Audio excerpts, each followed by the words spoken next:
Hola, ahora explicaré por qué este cuento tiene una impredecible caja de sorpresas inserta adentro, que es que disimuladamente, de una manera que casi nadie se da cuenta, tiene dos finales. Claro, son dos finales, y son exactamente eso, son dos finales, porque en uno se redondea, quizás un poco retóricamente, un tema, y en el otro se redondea otro tema. Entonces se da conclusión a una serie de tramas que estaban insertas dentro de la trama general, pero se le imprime unas variantes que le dan un giro a la trama y le dan un giro a la vida presente y futura de los personajes, y entonces tiene dos finales. ¿Cómo hace Borges para construir cuentos que tengan dos finales? Porque es algo que él hace frecuentemente. Con epílogos. Termina el cuento y uno dice, ha terminado el cuento. Y realmente el cuento de Aleph termina inmediatamente después de la experiencia iluminativa, digamos, o experiencia cumbre, no necesariamente iluminativa, del protagonista Borges tras observar el universo desde la posición o desde el punto de el Aleph, ese punto que, recordemos, es el punto en el cual confluyen todos los otros puntos y desde el cual se pueden ver todos los puntos del universo, desde todos los puntos del universo, y verse a sí mismo a su vez dentro de ese punto viendo los otros puntos del universo. Entonces, inmediatamente después de eso, él tiene una revelación, o mejor dicho, en el momento que se produce eso, él tiene una revelación, tiene varias revelaciones, o al menos tiene dos revelaciones. Una es la gran revelación de ver eso, vivir esa experiencia. Y la otra es que descubre un secreto de la trama que estaba guardado, porque lo ve. Y hasta ese momento esto no había aparecido delante de las narices de él, por supuesto, y de nosotros como lectores. Y esto le induce a un malestar emocional, esto lo digo yo, malestar emocional, pero que en él se refleja cuando dice que decide vengarse, porque descubre algo que lo incita a la venganza. Por eso antes decía que si sale una experiencia cumbre, esta no es tan cumbre en el sentido de iluminativa, porque no se sale con deseos de venganza, pero él sale con deseos de venganza, no Borges, sino el protagonista llamado Borges. He aquí un foco, una fuente de confusión muy grande con la personalidad pública de Borges entre quién era él, quién era el narrador, quién era el autor, quién era el personaje.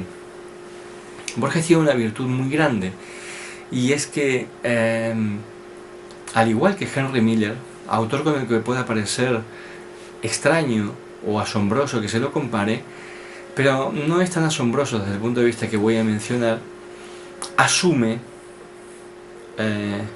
en la psicología, en la personalidad de sus personajes, una cantidad de taras, de defectos, de mezquindades, de ruindades psicológicas y de comportamiento, de taras mentales de comportamiento, que no cualquiera está dispuesto a asumir como propias. Son esas cosas que la sociedad siempre está bien dispuesta a verla en el caso patológico, en el caso diferencial, en el caso, como decía la sociología en los años 50, en el caso desviante, el que va por la norma, se aparta de la norma. Borges asume como propios, a través de sus personajes, no a la persona de él, dejemos esto claro, defectos propios, que quedan opacados con una grandísima inteligencia, con una enorme inteligencia en este cuento. Ahora veremos por qué. Y ese opacamiento se produce por la manera tan graciosa y sutil con que él construye a los personajes. Entonces, decía antes que tiene esta trama dos finales. Sí, en una pues da por terminada la experiencia esta de la vivencia de ver el universo entero desde el punto del Aleph. Esa es una.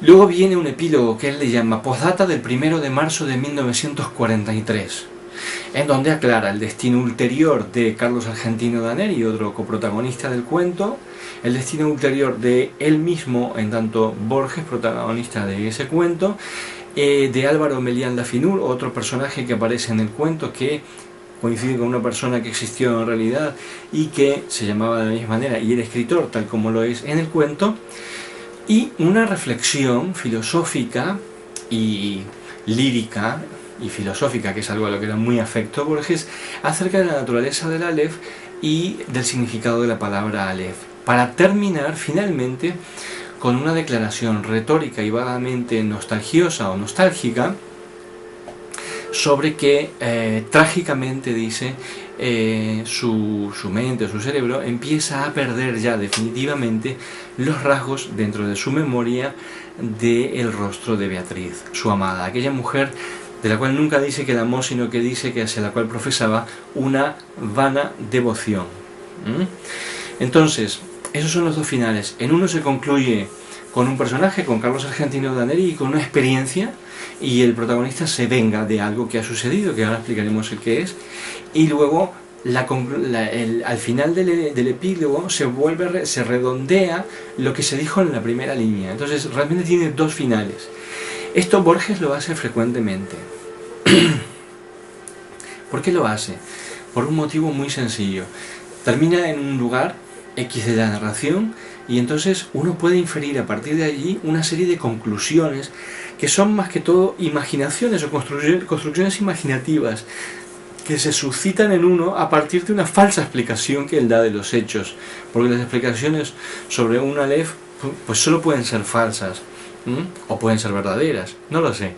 El caso es que una vez suscitada o producida esa falsa explicación que promueve una serie de imaginaciones en nosotros como lectores para que luego sigamos pensando y elucubrando a ver y cómo y cuándo y tal, después de esa él pone sabiamente un epílogo en donde da otras nuevas explicaciones, con lo cual nos proyecta a una elucubración mucho mayor en torno a nuevas hipótesis de finales posibles. Bien, entonces teniendo todo esto ya armado, os contaré rápidamente en el próximo vídeo cómo es la trama y cómo él construye estos maravillosos personajes. Hasta ahora.